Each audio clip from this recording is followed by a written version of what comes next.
You know, one of my clients said at one point that interview podcasts are like the gateway drug into podcasting. That was Nick Loper. And what Nick meant was that, relatively speaking, interviewing is fairly easy. You're letting your guest bring the goods. You're just having to learn how to ask decent questions. So you don't have to come up with outlines for episodes and all this research. Of course, as an interviewer, you should do that kind of stuff just to get better and better at your craft. But the point being, interviews are pretty common, and many people do interview podcasts as a result. But the technology for doing a good interview, especially remotely, has been under development for many years. My team and I have tried to put together a review of the various distance recording platforms year after year. And we've not hit it every year just because things change so fast and getting it scheduled is a little difficult. But this year, we've put together this comparison of the various interviewing platforms. You're going to hear them compared side by side on this episode.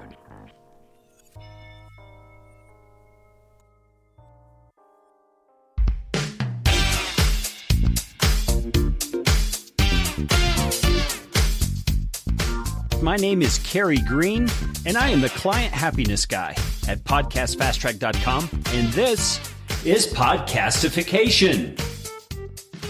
Podcastification is all about you, teaching you how to podcast, how to put into practice the best practices that I and my team have learned in working with hundreds of clients. You are going to podcast better from listening to this show. If you like what you hear on Podcastification, please just hit the pause button, swipe to the sharing function on your app, and share this episode with somebody you know will benefit. And if you'd like to get in on more Podcastification goodness, you can do it by subscribing to our Podcast Optimizer email series, and I promise you, you won't get lots of junk. You'll just get one actionable email a week. Go to podcastfasttrack.com/optimizer. That is enough of that kind of stuff. Let's get you podcastificated right away.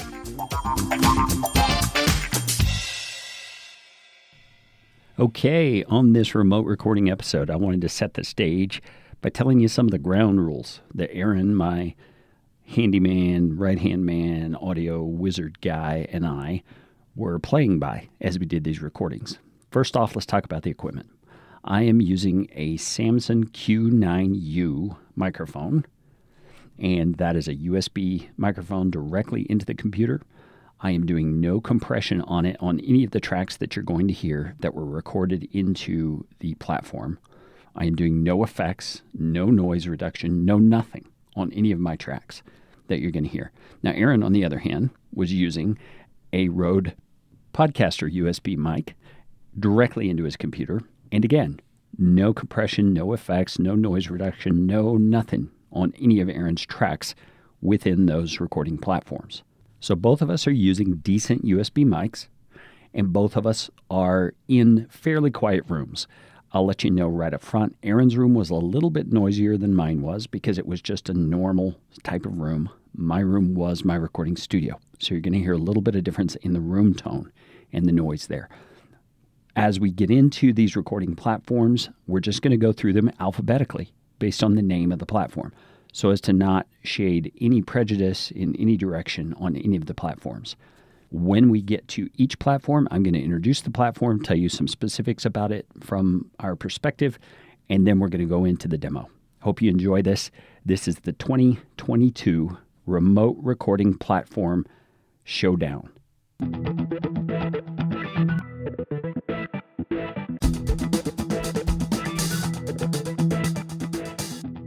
All right, the first platform we're going to be dealing with is called Boomcaster. You can find it at boomcaster.com. It is priced at right around $20 per month as of the time of this recording, which is April of 2022. It allows you 5 hours of HD recording and live streaming for that amount. So it does HD audio and it does HD video as well. For the purposes of this demonstration on all platforms, we are only going to be considering the audio. Boomcaster provided us with 2 wave format sound files, one for each participant. So if you had multiple participants, you would have more than 2 files. and they came to us at a 1,536 kilobytes per second bit rate. All right, here we go with our demo of Boomcaster.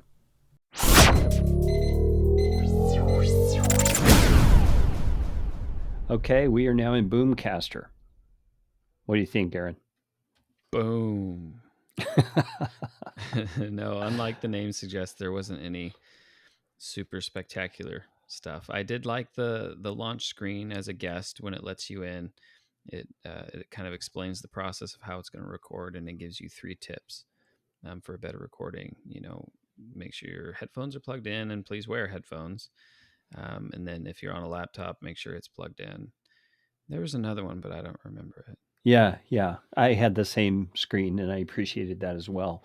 There are also obvious clues here that Boomcaster is used for streaming on YouTube and Twitch and places like that. On my side, there were options for me to set those up when I first created the account, so you should keep that in mind. I'm also noticing over here on the side, there are various options for layouts. We are currently in a side-to-side sort of a layout. I just changed it so that Aaron is now larger on the video. And now I've just changed it again where I guess it's the dominant speaker or the current speaker view. Aaron, do you see me right now as I'm talking? I do see you, and your screen is outlined in yellow and it's flashing quite annoyingly. Quite annoyingly, yeah. Yeah. And when you speak, does yours become the dominant view? When I speak, does it become the dominant view? No, it does not become the dominant view. All right, in that setting, it doesn't. Okay, and then there's another one that's like 2 widescreen versions that we can do. Now, there's also some interesting things here. I noticed there is a banner. Did you see a banner appear at the bottom? Yes, this is a banner. And I called it that, but it's interesting. You can change the font color. You can change the colors. You can choose a totally different color, all kinds of things there you can do. There's also a banner style you can change. There's also a primary logo. Do you see the logo appear at the top? The Boom logo? Yeah, Boomcaster. I just turned that on. I do see that. Yeah. Oh, yeah, there it goes. Yeah. You can do a secondary at the bottom. You can also do a background and change the color, which is interesting. They're really going for the streamers. Yeah, they definitely are. And you also can add an intro and outro video here that you can play apparently and turn the volume up and down. There's also a media vault where you can add audio or video to play anytime during the session. So there were a few things about getting into Boomcaster that were a little quirky to me. I didn't quite understand what they were asking for. When Aaron came in as the guest, I didn't recognize what was going on because just a little bubble pops up with a 1 on it. And I didn't notice it when it popped up. And so I kind of assumed that was meaning there's one person in the session, me, and I didn't pay any attention to it. And so if it had a 2 on it, I probably would have recognized, oh, where's Aaron? And I would have gone looking for him. So anyway, there's a user experience thing there that was a little quirky for me. But overall, the video looks good. The sound sounds pretty good. I'm fairly impressed, I guess. I would agree. I think it's all, it all works. It all passes. Yeah. Has all your typical controls down at the bottom, chat, video, audio, record, stop, raise your hand. Can add more guests, it looks like. So anyway, I am going to stop the recording and we are going to move on.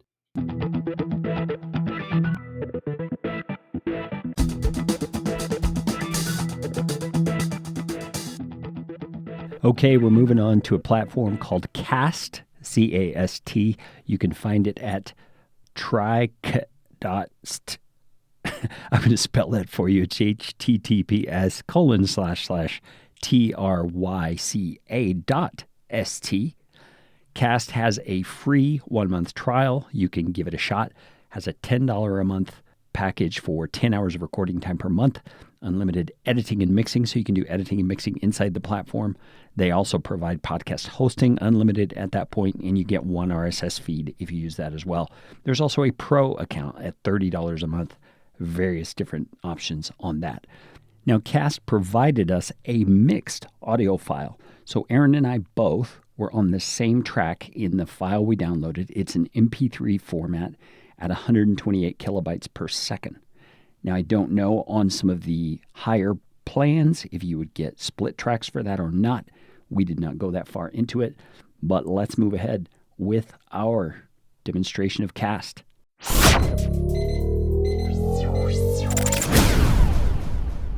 Okay, we are in Cast, which is at tryca.st, kind of an odd URL.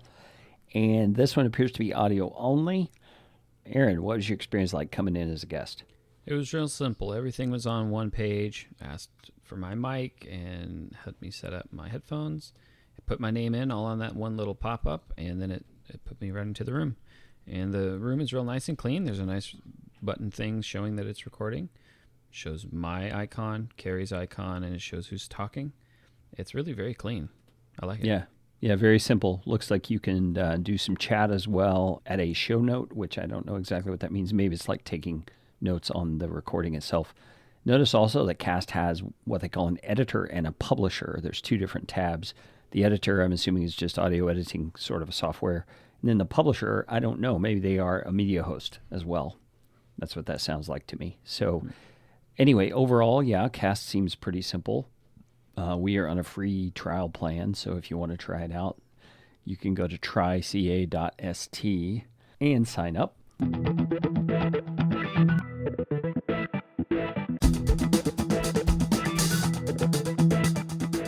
All right, next up is Cleanfeed, which you can find at cleanfeed.net. Cleanfeed is a pretty simple platform. In my opinion, the user experience is a little bit quirky. You'll hear us mention that on our demo of Cleanfeed. Cleanfeed provides you a combined stereo track, which you can then split into two mono tracks and therefore have both tracks in individual tracks. So each voice in individual tracks. You have to be very careful about how you set all that up, though. Cleanfeed gives you a wave sound file, and it is a 1536 kilobytes per second file. All right, here we go into Cleanfeed.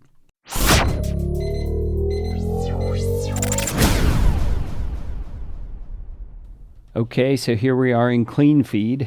This is another of the audio-only platforms, and it's a pretty basic platform. When you come into it, it's still, like I thought, a little bit quirky. It did not pick up my mic automatically, did not pick up Aaron's mic automatically. So, Aaron, what was it like for you coming into Cleanfeed? It was simple to get in, but it didn't prompt anything to set anything up, so I had to find the places to do that manually once we got in. Yeah, same thing on my end.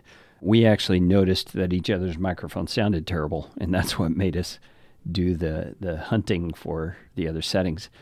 This one as well, once you hit the record button, you have to then name the session. So you name it once you hit record. And it also gives you an option to choose what type of files you want to record. And that's where I was able to choose joint stereo, which means Aaron's going to be in one track and I'm going to be in another track. So it's good that it has that feature. It's just kind of odd that it's at that point that you do that. Anything else, Aaron, you think about Cleanfeed? I mean, I think it does its job. The audio, from what I can tell, seems to be pretty good, but it's a little less intuitive. Yeah, for sure. And I know the technology behind Cleanfeed does record us separately and then sync it, so it's not going to have warbles you might hear on a Skype call or something like that. So it's definitely better than that.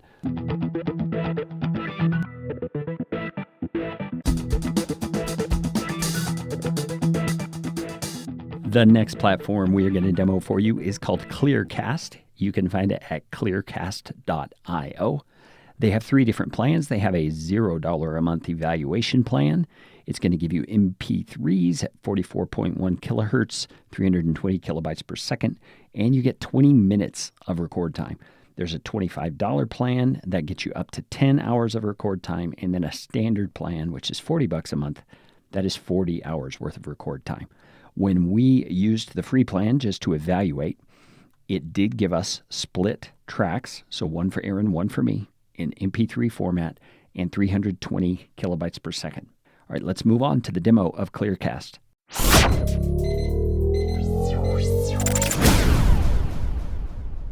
Okay, here we are on clearcast.io. Aaron, how was your experience coming in as a guest? It was pretty standard, had the same prompts that you would expect. The only difference was when we entered the room, it wasn't quite clear what was going on. And I didn't see any of it because I was the guest. I'm just sitting here waiting with no idea what's going on. So, Carrie, I mean, you can explain that better. Yeah, on my end, I saw that the guest had entered the room. I saw that your mic was set up. It said but I could not hear you and you could not hear me. And so there was a button up at the top that said play. So I hit play, or maybe it said start. I think it actually said start. I clicked start and it said on air, and then suddenly I can hear Aaron. It's like the start button brought us into the green room, so to speak, where we weren't recording yet, because then we had a record button and a mute button and all that available. So it was kind of odd. Now, there was a chat function there that I didn't notice. And so Aaron chatted toward me and we got it figured out, but this wasn't super intuitive. Yeah, it looks a lot different than a lot of the other ones that you see. Yeah. And it's just odd. That's all I can say. Yeah. It's odd. Yeah. To me, it feels kind of Web 1.0 ish, as far as the way that the platform is laid out. It's not all smooth and clean like a lot of the newer ones. And it also, I mean, I would have to say, with those exceptions of confusion, it's a little more obvious than even Cleanfeed was. But the difference is Cleanfeed worked. This didn't work Right. at first because we didn't know what we were doing. So it seems like they could have some more instruction and prompts and things like that. So here we are wrapping it up.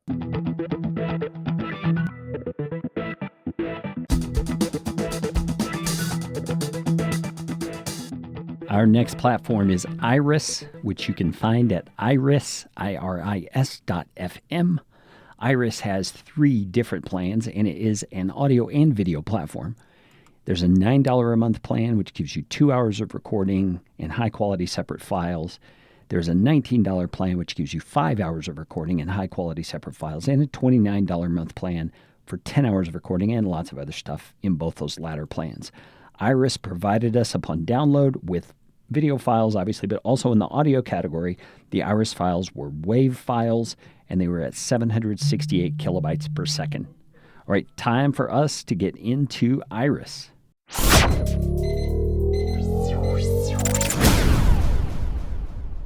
Okay, we are in iris.fm doing a recording session here, and I was posing as the host. Aaron is posing as the guest. So my setup, log into Iris, was pretty easy. You get in, there's a place to put your name, there's a place to choose your microphone and your speakers, just like there should be, and then you hit enter the room. And once you're in the room, there's an option down in the bottom right to invite your guest. You can either invite them by sending an email to them or by copying a link. And in our case, we dropped that link into Slack. We also sent it via email, and Aaron was able to get it right in. So, Aaron, I'm going to let you talk about the guest experience from your perspective. Yeah, well, it is interesting. I have not heard of Iris before, but so far I like it. It seems to be done very well. It was not confusing at all. The email was not wordy like some of these emails are, the invite emails. The link was prominent, easy to find, and every button that I needed to click to get into the session was very prominent. Everything made sense. There was not extra stuff to distract you. So I liked it. That's really good. Well, as far as I can tell, looking at the video that we're experiencing right now, looking at each other, the video I see of Aaron is a little bit choppy and grainy, but that's common on these sorts of platforms. And that's because the actual video you're going to use is being recorded in the browser. And so they're not taking up a lot of space on your bandwidth by streaming video to each other. They're just giving you a low resolution video so you can at least see each other. So I wouldn't let that deter me if I was doing this. Something I notice here on Iris that I think is a cool feature is down at the bottom on the host side, they have a little switch that you can turn on that locks the waiting room. And so what I'm assuming that means is if someone else had the link to your room and they clicked on it, they would just come right into the recording session if you don't have the waiting room locked. And so that's a way to keep unwanted visitors out of your recording, which I think is great. Another thing about Iris that I noticed is you can have up to 9 participants on a recording, which is a pretty cool option. It's like most of the platforms, it's uploading progressively in the background while you're recording and all that. It has typical settings. You can mute, you can turn the camera off, you can stop the recording at any time, you can share your screen. You even have a little chat function here in Iris that you can use. There's probably more bells and whistles, and if you're interested in Iris, go check it out. But all the resources and links will be in the show notes for this episode. Aaron, you got anything else you want to say about it? Nope, that sums it up.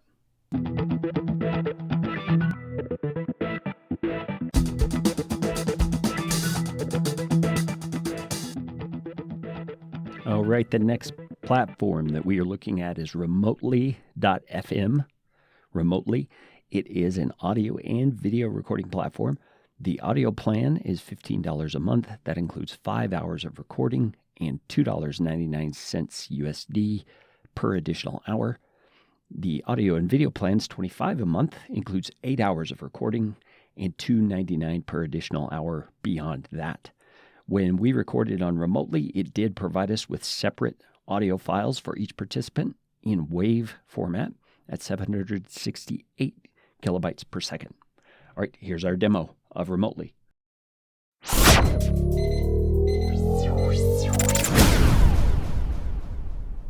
Okay, here we are in Remotely. You made it, Aaron. I did. Yeah, so how was the guest experience coming in? It was a little complicated. I can't really say what was complicated about it. It had several different screens and prompts, but they weren't... They made sense, but not really made sense. They made sense because I knew what they were asking, but I don't think it was intuitive. Yeah, I think my experience was pretty much the same, even as the host. To me, it was so different from all the other platforms in terms of how it asked you for what it wanted and how it presented it to you, that it just felt a little disorienting. And at more than one place, I had to sit and kind of look at it for a minute to figure out what it's asking me for, whereas some of the others, it was just very obvious what I needed to do. So one of the weirdest things on the host side was it had this tiny little screen or display in the middle of the screen, great big green screen. And this tiny display, it's got a small little prompt asking me to put in my name. And then it says start recording. So I hit the start recording and it did a countdown. But then it gives me a button to join the room or join the interview, I think is what it said. So it was almost like two buttons to do one thing and a countdown before I actually started recording. It was just odd because now that we're in the dashboard, there's a normal recording button like normal and all that kind of stuff. So just very strange in that respect. You got any more? I don't. It's just weird. Yeah, okay. Well, besides all that, Aaron's video looks great. He sounds great to me. There is a little menu down at the bottom left that's very clean. You can mute your mic, you can mute your video, you can chat. You can actually look at your recorded tracks. There's a little folder icon there, and you can go to your settings and choose. It says you can't change your settings while you're in a recording, which I understand, but you can definitely look at what you're doing there. So I think once you're into it, it's a pretty simple thing. We'll see how it is once we stop the session and try to download files. But overall, once you're in, the platform seems okay. It's just getting into it. So in my view, this would not be the one to use, at least at this iteration, for people who aren't very tech savvy, because it just felt confusing to me. And I guess I will have to admit that it also could just be that it wasn't what I was expecting and it wasn't what I was used to. So other people maybe would find it easier than I did.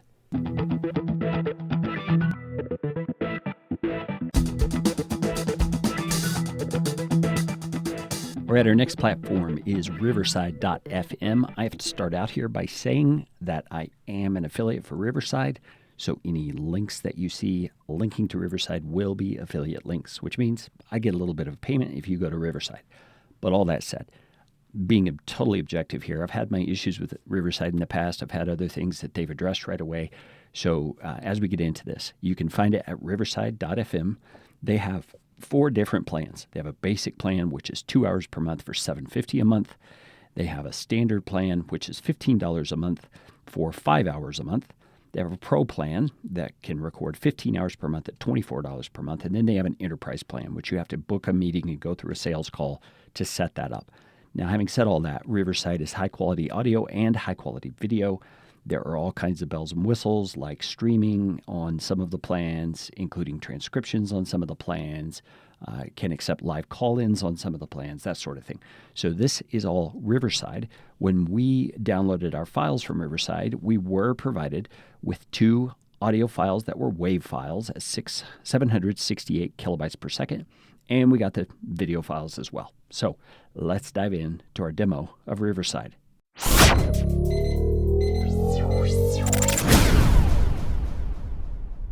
Okay, here we are in Riverside. Aaron, tell me what it was like as a guest coming into the platform.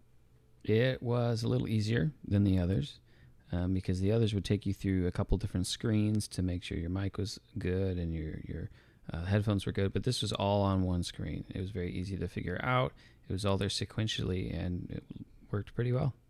Yeah, I agree. The host side is pretty simple. You come into a main dashboard, and then you have the opportunity to set up a recording studio. It's just like a room, and you can set up individual rooms for as many recordings as you want, but you can also set up one room that has the same invite link all the time, so you can like put that in scheduling devices and automated emails that go out to podcast guests so that they always come into the same room and you're always able to get your recording right there. So looking at it, it seems to be a lot less glitchy just visually speaking. I know that that's not necessarily the fault of the platform. It's often a connection issue. I also can see that it's got an indicator saying that it's uploading our recordings right now while we're talking, and it's showing 95% upload rate right now. So it's working pretty quickly behind the scenes.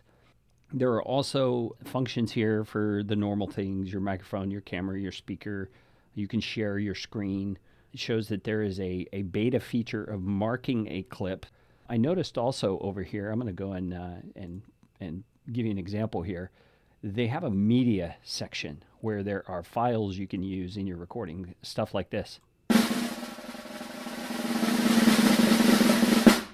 Yeah, so they've got a handful of things preloaded in there.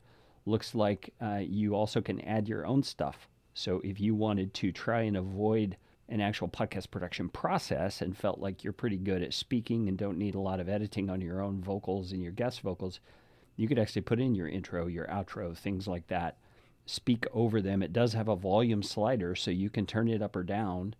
So it's almost like doing a mixer board here with this kind of stuff. Let's try another one here. Yeah, it's fun to play.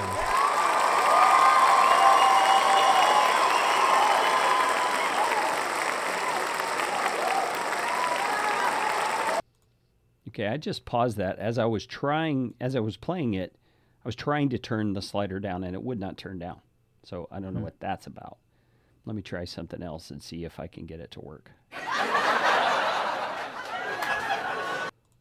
Nope, cannot get that volume to work. So you might have to set that beforehand and see if you can adjust it. Yeah, see, I can adjust it before I play a clip. Oh, now it's letting me. Okay. So there was some kind of a glitch there for a moment. What I had to do was click out of the media board into the studio, which is what we're in normally, and then go back to the media board, and it allowed me to use the slider after that. So let me play something that's going to be kind of long, and we'll see if I can do the volume up and down.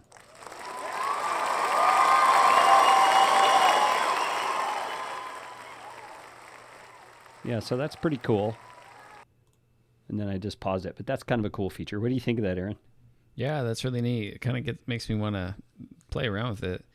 Try to put an episode together like that. Yeah, it would be fun. I mean, if you're a podcaster who is pretty well spoken, you don't say a lot of filler words, and you have guests who are kind of the same, you could have a lot of fun with this. Put in your own little sound effects and things like that, as well as intro and outro and that sort of thing. Does away with companies like ours in a sense if you don't need an editor, but that's par for the course. So any other thoughts about Riverside? No, I like it. I like it too. Riverside is one of my favorites thus far in my experience. Yeah, and on the editing side of it, the audio that we get from clients who use Riverside is much, much better than pretty much any other platform. Wow, well, that's interesting to hear. You're actually doing that a lot more than I am, so that's great to know.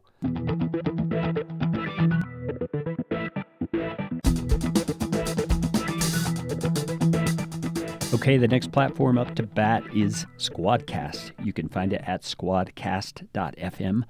I will make full disclosure here as well that we are an affiliate with Squadcast. Now, Squadcast pricing has audio-only versions and audio plus video versions. It does both. So the audio versions, there are 4 plans. I'm not going to go through all of them. You can look at squadcast.fm to get all of those. And then the audio plus video has 3 different pricing plans with different variables on each of those. When we downloaded our files from Squadcast, we were able to get wave sounds for the audio at 768 kilobytes per second, and we also were able to get the video. All right, let's go into the demo on Squadcast.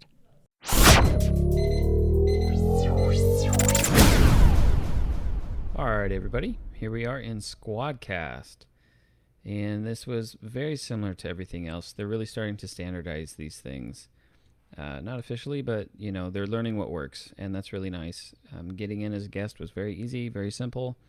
There was a drop down in the entry screen where I would then find my mic and my headset and stuff, and I didn't see that at first. I think that might be something they could do better at.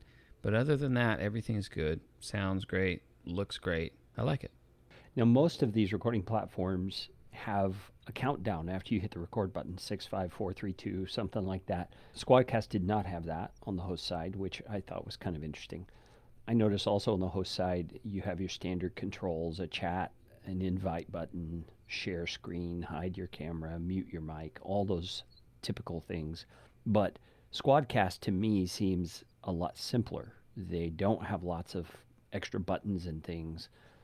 There's a little gear down in the corner of your video that you can click on and check your settings. I can see that for my guest as well as for myself. You can even hide each other's video or the incoming video, that sort of thing. So Squadcast has been around for a while, good platform.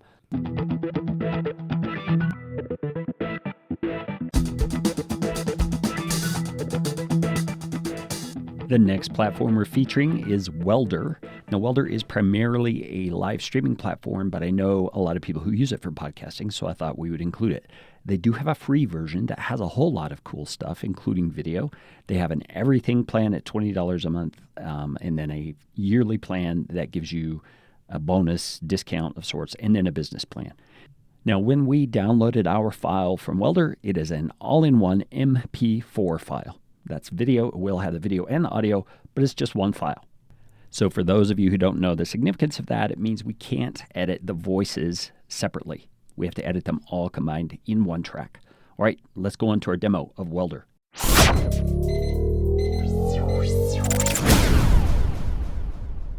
All right, we're in Welder, which is one of the newer platforms to me anyway. It's apparent right away when you come into Welder, they have a lot of different things in mind than just podcasting.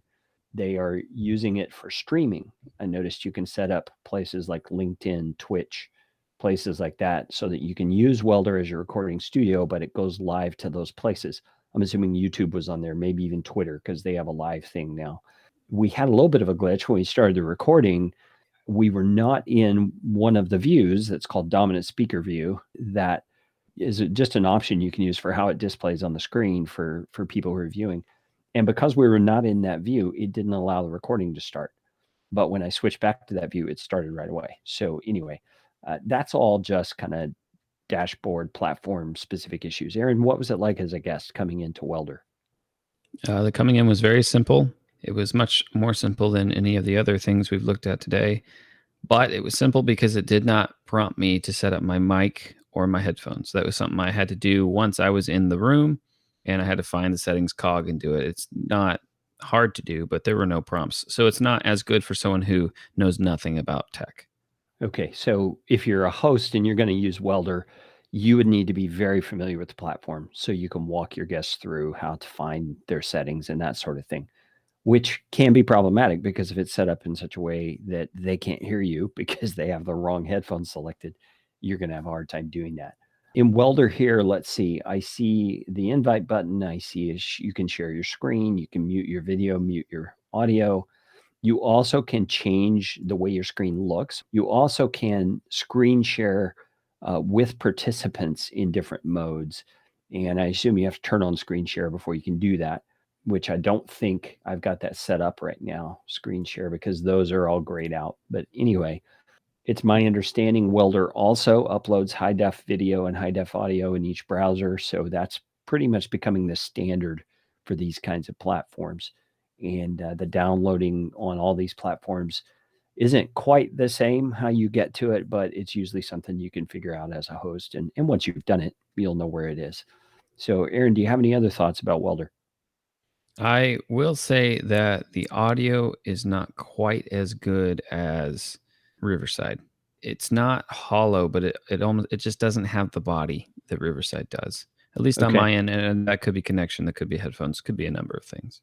Yeah, and let's also keep in mind that these platforms are recording browser specific.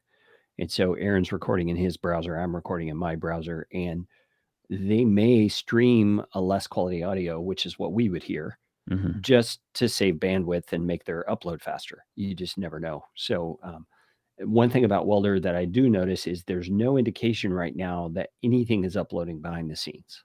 There were a few of the platforms that had a progressive upload thing you could see happening, but I don't see any indication of that. It probably is doing that, but just can't tell right now. So we're going to end the recording.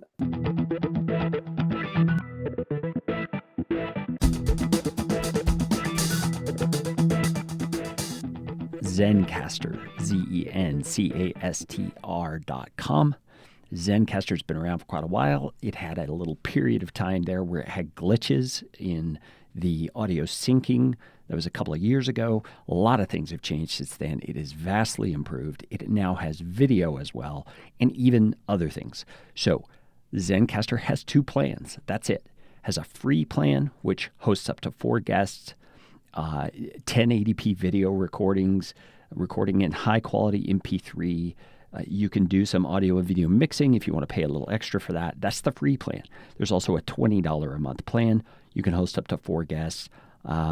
You can have unlimited audio recordings, 1080p video, high quality MP3s. You can even get WAV files, that sort of stuff. That's all on Zencastr. Now, what we downloaded from Zencastr in terms of the audio was that MP3 format file that it describes at 128 kilobytes per second. We also were able to download QuickTime Movie for the video version. All right, it's time for us to do our demo of Zencastr.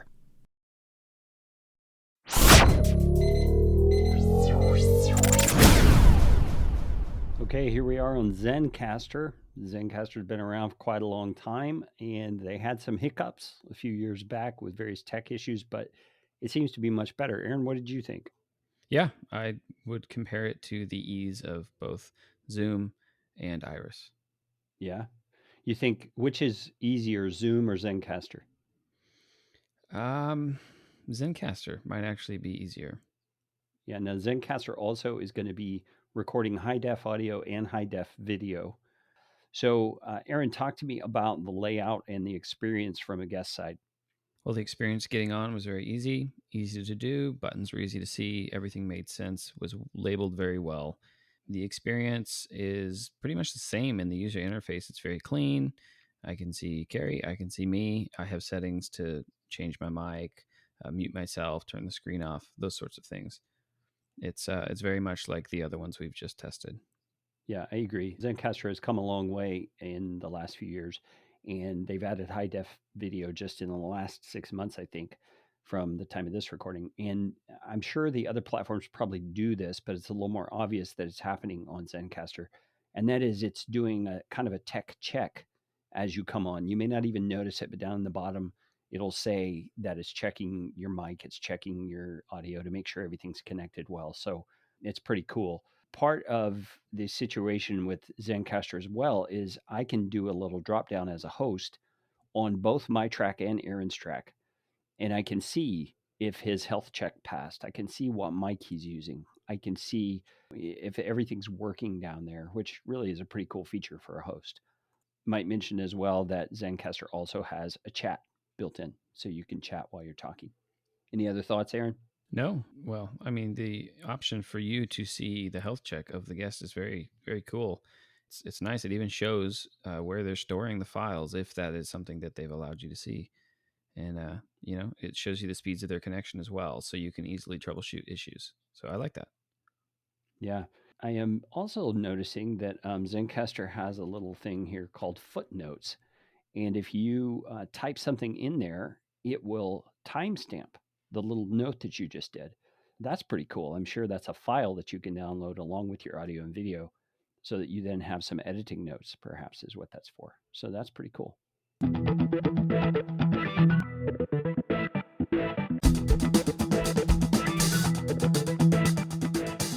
Okay, and we come to Zoom. Zoom is the good old standby that most people are very familiar with, and it is not the best audio, but it is a good option if it's something you're familiar with and that you feel comfortable using. Zoom has a free personal meeting account, basic account, hosts up to 100 participants, unlimited group meetings for up to 40 minutes, and then unlimited one-on-one meetings up to 30 hours time limit per meeting. And there's also private group chat and stuff like that involved. That is about it on Zoom. There's obviously higher pricing levels for pro and business and enterprise, but they're more expensive, that sort of thing. So we are going to get into our demo on Zoom.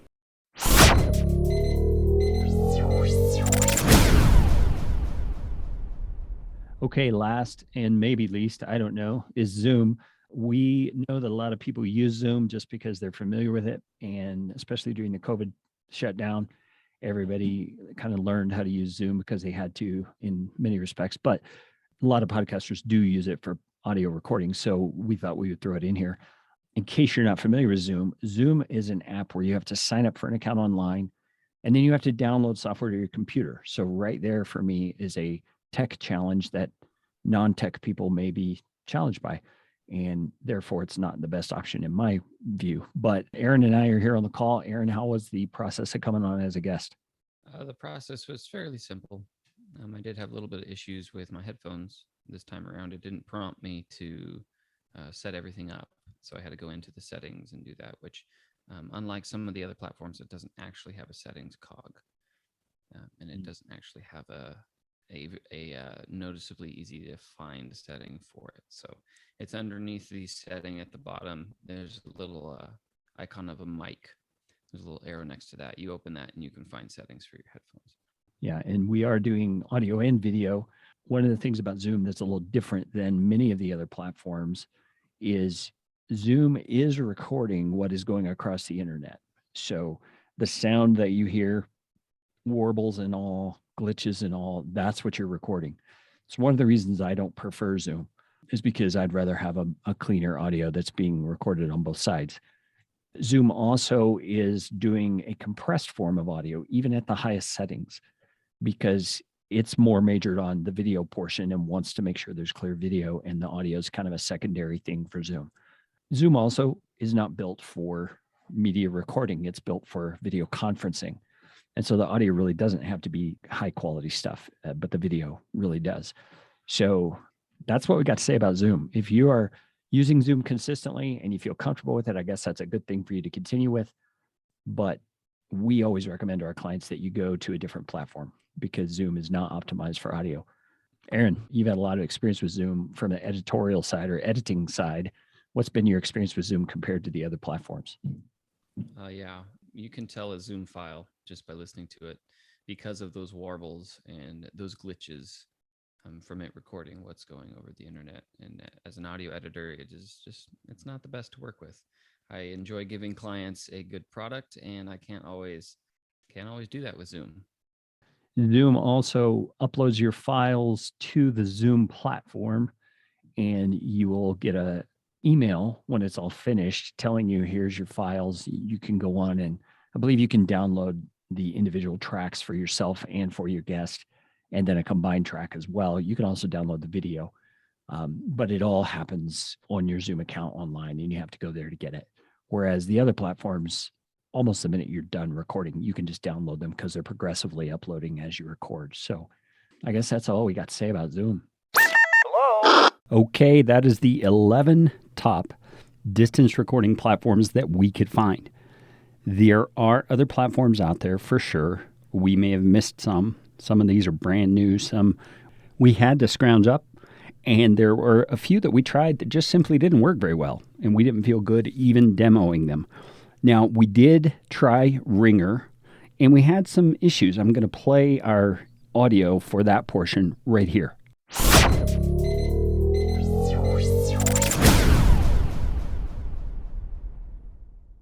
We were going to do Ringr, but I just got so frustrated trying to figure Ringr out. I have a trial account, but when you go in order to do a recording on your trial account, you have to choose a plan and enter credit card info. And it says, don't worry, we're not going to charge you until after your 7-day trial. Well, I don't even want to give them my credit card info, Yeah. if I'm doing a trial. Well, yeah, you may forget to cancel. Yeah, exactly. So there were 4 or 5 of these platforms that were a trial in the same way, but they didn't ask for your credit card at all. And so that's why we were able to record them. But Ringr, that just lost me. I'm not going to give my credit card if I'm just trying something out. So, yeah. Anyway, I think that's it, Aaron. This has been a long day. It has, but it's good. Yeah, and we've got a lot of screenshots we've taken of the various platforms that'll be included probably on a blog post on the website. The show notes will not have them in it, but we'll do individual blog posts on each of the platforms and make sure that those screenshots are there. So that is it for this episode of Podcastification. Go out and make it a podcastificating day. This show is brought to you by Podcast Fast Track, where my team provides professional podcasting services without the time suck. Full production, editing, and show notes all in one monthly subscription package. You can find out more at podcastfasttrack.com. Now go out and make it a podcastificating day.